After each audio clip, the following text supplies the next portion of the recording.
as you release, as you surrender, you actually allow the bubble to collapse down to the most likely ways, the paths of least resistance that are there. Once you have your motivation clear and you know that what you are focusing on is truly representative of your passion, then you will find that this mechanism of manifestation works very, very strongly, very well, and often very rapidly. But the idea, again, is that you cannot worry it there. You cannot make it happen. You cannot insist that it must happen at a certain time and in a certain way, because then you are once again putting conditions on it.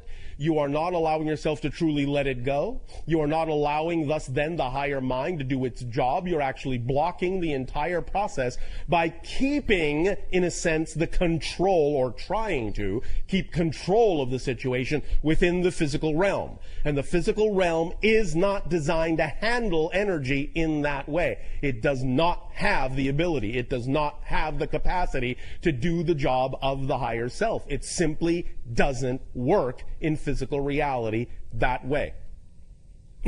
It would be as if you dove down under the sea with your breathing apparatus, and then instead of allowing yourself to rise to the surface and taking your mask off, taking your breathing apparatus off, and taking a deep breath up there to go back into that realm, it is as if you are insisting, by trying to control it in physical reality, it is as if you are taking off your mask, taking off your breathing apparatus underwater, and inhaling, and wondering why you start choking, and wondering why you cannot see that far anymore, why things are suddenly murky and muddy, and why you are suddenly drowning. The idea is you must allow yourself, your whole self, to participate in this idea of creation of your reality. And you are not a whole self. You are not a whole person unless you allow the physical mind and the higher mind to work in concert. We know many of you have been taught to think that the idea of the higher mind, being that it is non-physical, is somehow not really a part of who you are as a person. It's something else, somewhere else, on another plane, on another level, and has nothing to do with what you're supposed to be doing as a personality in terms of guiding yourself through life. But that is not the case. In order to actually move through physical reality as a whole person, you need the back and forth. You need to work in concert. You need a partnership between physical mind and higher mind so that you can actually function as a whole person and use each component in the way it was designed to be used, so that you can then allow the mechanism of manifestation and the creation of your reality to work in an effortless and aligned way with the idea of the vibration of yourself as a total being. So, the idea of the power of paradox in this manifestation mechanism is also working in the opposite direction. For as you allow yourself to have the intensity of focus on your highest passion, and you allow that energy to build up to a pinpoint, a white-hot pinpoint of concentrational focus and imagery and energy and emotional feeling, bringing it to that fever pitch, and then as you let it go, the idea that is moving in the opposite direction is the issue of concentration and expansion. The idea here is that as you actually concentrate, in a sense, as you bring things down to a pinpoint, you're actually raising the frequency, you're actually expanding the frequency of your energy by focusing it down to such a small focus, small passionate pinpoint. You're actually expanding your energy in a sense, building it up. In that sense, reaching out, letting it expand, because you are now focused solely on your passion, more in alignment with your true core natural self, so your energy will expand. As you let go, in a sense, the energy then collapses back to your physical self. But as it has done so, it is similar to what your physicists call the collapse of the waveform. What this means is, as you focus and as you concentrate, and as you expand and expand and expand your energy bubble, you are containing all probable ways of manifestation that are best for you, that could occur. You're expanding your probability net. And as soon as you then surrender and let it go, and that energy bubble collapses back down to your immediate reality, you are allowing the bubble to then automatically choose the highest probabilities that will actually help you bring the manifestation into your awareness. So this is the paradoxical mechanism, is as you focus, as you concentrate, as you, in a sense, narrow your field of view on the thing that you are most passionate about, you actually expand your bubble of energy probabilities. And as you let it go, as you release, as you surrender, you actually allow the bubble to collapse down to the most likely ways, the paths of least resistance that are there for you to bring the kind of synchronicity into your life that will most likely, most probably allow for that manifestation to occur in the most effortless, most rapid way possible. Do you understand this mechanism? Yes. All right. So now, let us move forward into the understanding that in using the power of paradox in this way, in understanding how this mechanism works, the most important factor in this entire process or permission slip is getting a handle on the beliefs themselves that are at play in this mechanism. Because it is only the beliefs, it is only the definitions that will color these mechanisms. These mechanisms work automatically. They are neutral. You don't have to do anything special in a sense to make them work. They work for everyone. They work for everyone the same. Throughout creation, they work for everyone the same. It is just what is built in to the structure and nature of existence itself. Because existence is, in that sense, constantly the fluctuation of the polarities, the fluctuation of the paradoxes. It is constantly coming and going. It is constantly creating and renewing. It is constantly, in that sense, breaking down and building up.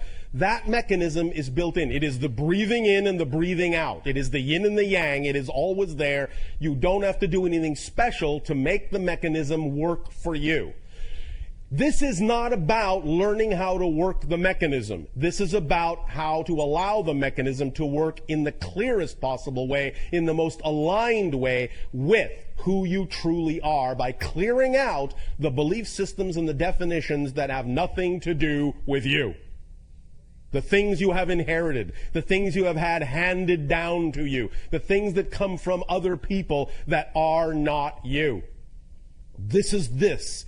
Right now, this idea of this structure, in understanding how beliefs are structured and thus then how they color your utilization or your ability to recognize the utilization of these mechanisms. Positive beliefs, as you may observe on the diagram, are by definition, in a sense, expansive. You have a positive belief.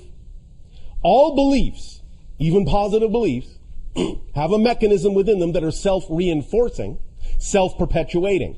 They have to, by definition. Otherwise, if they didn't, because beliefs really are ephemeral, if they didn't have a self-reinforcing component, you would not be able to actually have a sustained, perpetuated experiential reality in that belief. You would not be able to see the manifestation of that belief if they didn't constantly perpetuate themselves, because they are constantly being chosen. Second to second to second to second to second to second to second. It may seem as if, it may appear as if in the illusion of space-time, in the illusion you create of continuity in space-time, it may seem as if once you have chosen a belief and it perpetuates itself, it may seem as if it is the exact same belief just rolling along and rolling along and rolling along. But that's not exactly what's happening. The idea of the perpetuation of the belief, the idea of the inertia and the momentum, is simply that the perpetuation mechanism is designed in such a way as to inspire you, shall we say, to continue to choose the same belief again in the next moment. Because in the next moment, it is a whole new reality. You actually have to keep choosing the belief every single nanosecond in order to actually have an experience of ongoing perpetuation. So the idea of the self-perpetuating mechanism in a belief is not that it simply has an automatic momentum that carries it through space-time. It is that it has an automatic perpetuation mechanism that seems to that makes it seem like the thing to keep choosing over and over and over and over and over again. Because as you do that, you are actually creating a new reality, new reality, new reality, new reality, new reality. But if you are, in a sense, buying into the perpetuation mechanism of that belief, positive or negative, then what you're doing is creating a completely new reality every moment that looks very much like the reality you created a moment ago. And as you keep creating similar realities, you thus create the illusion of continuity, that it is the same reality and only changing slightly, instead of understanding that it is a completely different reality that has changed completely, except you are making it seem as if it hasn't by simply allowing yourself to buy into the rationale of the perpetuation mechanism that says that that belief must be recreated again and again and again and again and again and again and again. Now, when it is a positive belief, obviously this is representative of alignment with your true natural core self, and you don't mind that it is, in a sense, inspiring you to recreate it again and again and again and again. But where you have your difficulty is when you don't understand why you are recreating the negative beliefs that you say you don't prefer again and again and again and again. As you can see from the diagram, and even though this is an oversimplification, it will do to illustrate the point, because of the nature of positive beliefs being integrative in that sense, they are, in a sense, more simply structured. They don't need to be complicated. They don't need to be, in that sense, very diverse, because that is in alignment with your true natural vibration. Therefore, they are very simply structured. However, negative beliefs, because negative energy is that which dissociates, segregates, compartmentalizes, rigidizes, separates, needs a larger bag of tricks to sustain itself.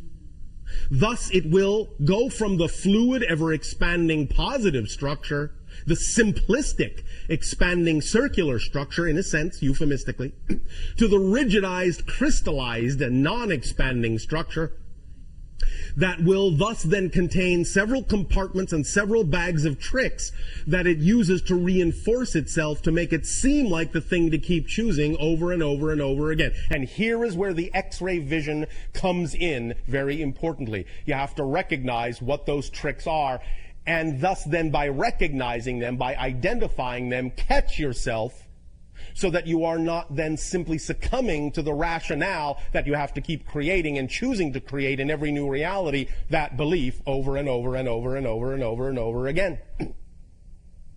Let us examine some of these ideas. One of the first differences that becomes evident between the positive and negative belief system, the positive and negative definition, is that while certainly even the belief contains this perpetuation mechanism, it also always brings with it the freedom to choose. It always allows you the ability to know you can change the belief. So the first difference, one of the major differences in the negative belief, because when you operate from fear-based beliefs, it is automatically keying into what you call your survival instinct. In other words, fear-based beliefs lock into your survival instinct, your physical survival instinct, in such a manner as to first perpetuate the idea that if you don't follow this belief, if you don't perpetuate this belief, you will die. So it relies heavily on tricking you into believing that if you change that belief, there will be nothing left of you, that the belief is all-consuming, that the belief is all representative of your true self, and that if you change it, what you're doing is committing suicide. That's one of the first tricks it has up its little sleeve to allow you to perpetuate it and perpetuate it and perpetuate it, because it's a fear-based mechanism. Therefore, it is keying directly into your survival instinct mechanism and using it and amplifying and magnifying it to force you to perpetuate that belief so that you will survive. Now, the second thing that automatically happens when that mechanism is engaged, when you flip into the idea of a negative fear-based belief, is that in order for you to continue to perpetuate it, it must also reach into its little bag of tricks and make it seem as if it is not possible to change it. It simply cannot be changed. It simply doesn't have the ability to be changed. It must be perpetuated by its very unchangeable nature.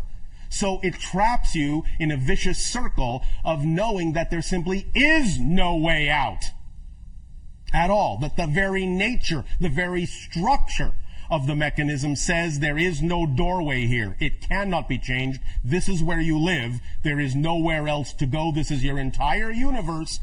It is eternal. It cannot change.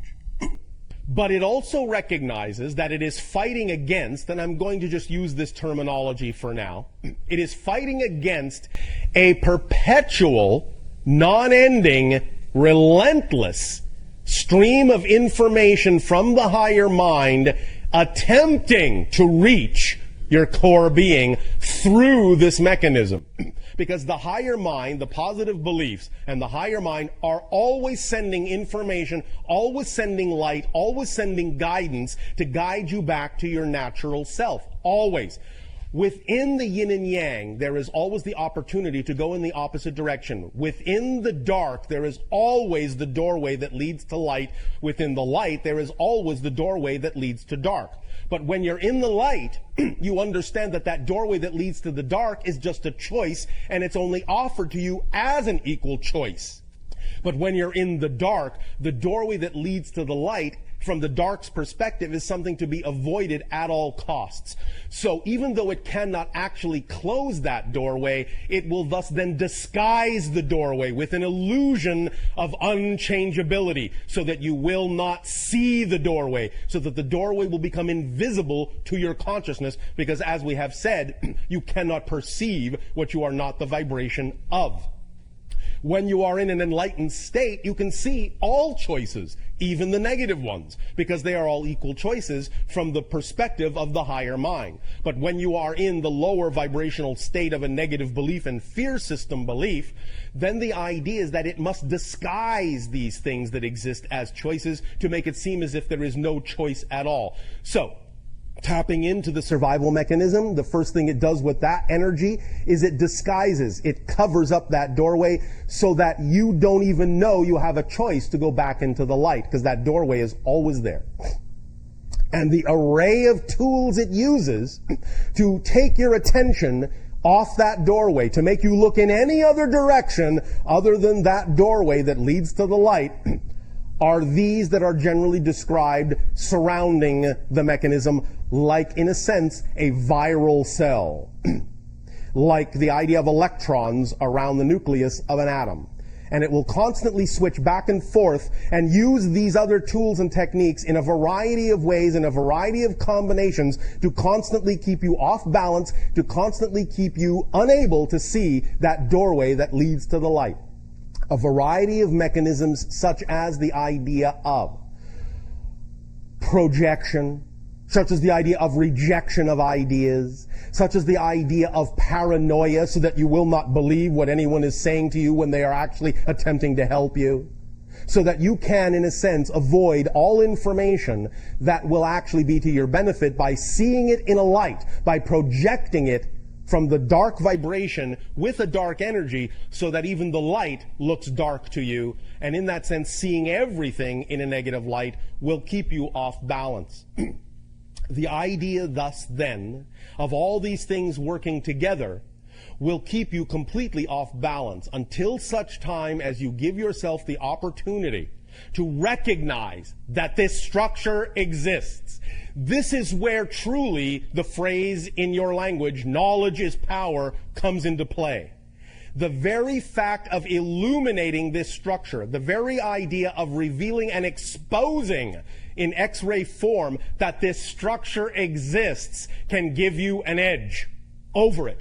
Because once you've identified the structure, once you have identified the negative belief, once it becomes transparent to you and you understand what all the tricks are, something happens to that structure. You gain a perspective by being able to actually see it in front of your face, by actually having a diagram go through your eyes into your brain and start rewiring in your brain the recognition of the structure. The structure suddenly becomes illogical and nonsensical. You start to see your relative position to the structure and its relative position to you. You start seeing it as nothing but an illusion, nothing but a filter, nothing but a template overlaying the idea of your true self. And you start seeing the idea of you bouncing around in all these little crystalline rooms and being, in a sense, fooled and tricked into believing all the things that it is attempting to get you to believe to perpetuate itself from moment to moment to moment to moment to moment. Our personal favorite trick of negative belief is the one you see called reward. This is one of its most insidious little tricks. Negative beliefs will actually use positive reinforcement to reward you for buying into the negative belief, so that you will then only recognize it as the thing to do. This is where it uses the motivational mechanism. This is where it attaches an apparently rewarding result to having chosen the negative path, and makes you feel good about yourself and makes you feel safe and protected for having chosen the safer path, which is only another way of saying the negative belief in this case. After your year of 2025, there will then begin a series of limited open contacts in isolated areas, predetermined, pre-selected, chosen on your planet. In and around your year of 2030, there will be preparations for large-scale open contact in your year of 2033. These events are as we read your energy now.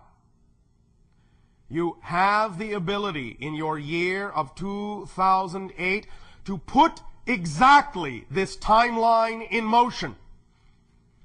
You also have the ability to extend this timeline depending on what you do in your year of 2008. It is in your hands now more than ever before.